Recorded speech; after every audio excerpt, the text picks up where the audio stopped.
Hello food lovers, welcome to my channel. ఇవాళ మనం try చేయబోయే రెసిపీ చింత చిగురు ఎండు చేపలు.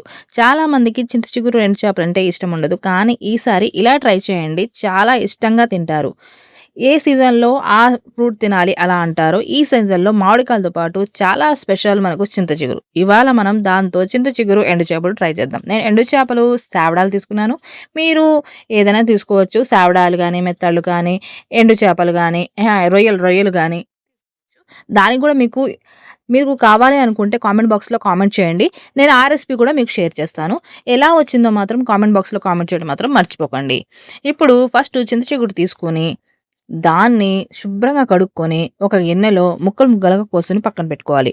ఇప్పుడు అలాగే సేవడాలు తీసుకున్నాను. చూడండి, ఇలా కత్తితో మనం 2 వైపులా బాగా రుద్దితే దానికున్న పులుసు మొత్తం ఊడిపోతుంది. దాన్ని మనం 2 ఇంచుల ముక్కల్లా కట్ చేసుకొని పక్కన ఉంచుకోవాలి. చూడండి, ఇలా కట్ చేసుకొని పక్కన ఉంచుకున్న తర్వాత మనం ఇప్పుడు వంట స్టార్ట్ చేద్దాం. ఇవి చూడండి, ఇలా చిన్న చిన్న ముక్కలుగా చింత చిగురుని కట్ చేసుకొని పెట్టుకోవాలి. చింత చిగురు చెట్టు ఉంచుకోవడం ఒక పని అయితే, ఇలా చిన్న చిన్న ముక్కలుగా కోసుకోవడం ఇంకో పని. ఇప్పుడు ఒక గిన్నెలో 100 గ్రాముల నూనె వేసుకుని, అది వేడైన తర్వాత ఇందాక మనం శుభ్రం చేసుకున్న సేవడాలని నీటిలో బాగా కడిగి దీంట్లో వేసి వేయించుకోవాలి. చూడండి, ఇలా మెల్లగా వేయించుకుంటూ ఉండాలి. మీడియం ఫ్లేమ్‌లోనే ఉంచండి. ఎక్కువ మంట ఉండితే మాత్రం చేపలు మాడిపోతాయి. కరకరలాడేంత వరకు వేయించుకుంటే చాలు.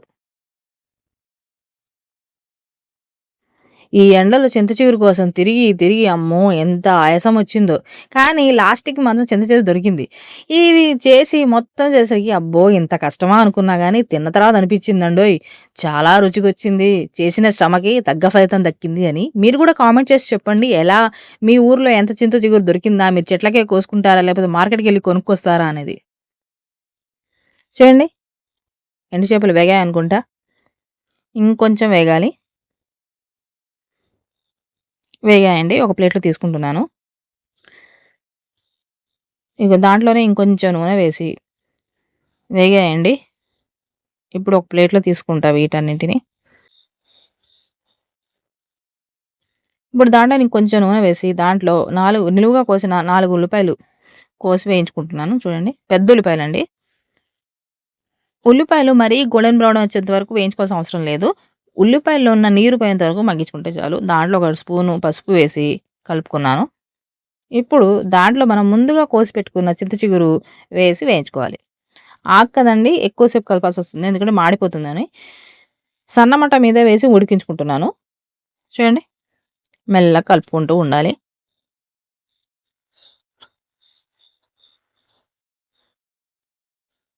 తొందరగానే మగ్గిపోతుందిలెండి. పెద్ద మంట మీద పెడితే మాడిపోతుంది కాబట్టి మీడియం ఫ్లేమ్ మీద పెట్టి వండుకుంటున్నాను. దీంట్లో ఇప్పుడు 3 స్పూన్ల కారం వేసుకుంటున్నాను. 3 టేబుల్ స్పూన్ల కారం,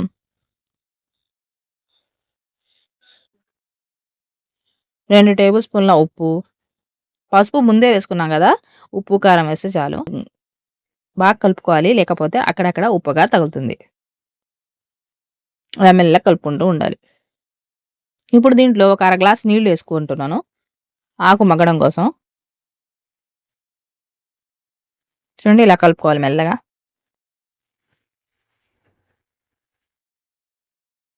ఇప్పుడు దీంట్లో మనం ముందుగా వేయించుకున్న ఎండు చేపలు ఉన్నాయి గదా! అవి వేసి మగ్గించుకోవాలి. మూత వేసి ఒక 10 నిమిషాల పాటు మగ్గించుకుంటే చాలండి.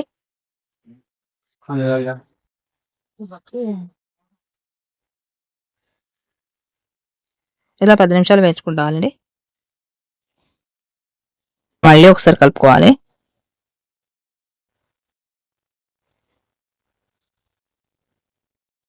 మళ్ళీ మూత వేసి ఒక 5 నిమిషాల తర్వాత మళ్ళీ చూడండి, ఇప్పుడే చేపలు ఉడుకుతున్నాయి.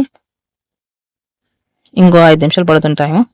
చూడండి, ఫైనల్‌గా చింత చిగురు ఎండు చేపలు రెడీ. తిని మాకు ఎలా ఉందో కామెంట్ బాక్స్‌లో చెప్పడం మాత్రం మర్చిపోకండి. Thank you for watching this video. Me family వాళ్ళకి, ఫ్రెండ్స్‌కి ఈ వీడియో షేర్ చేయడం మాత్రం మర్చిపోకండి.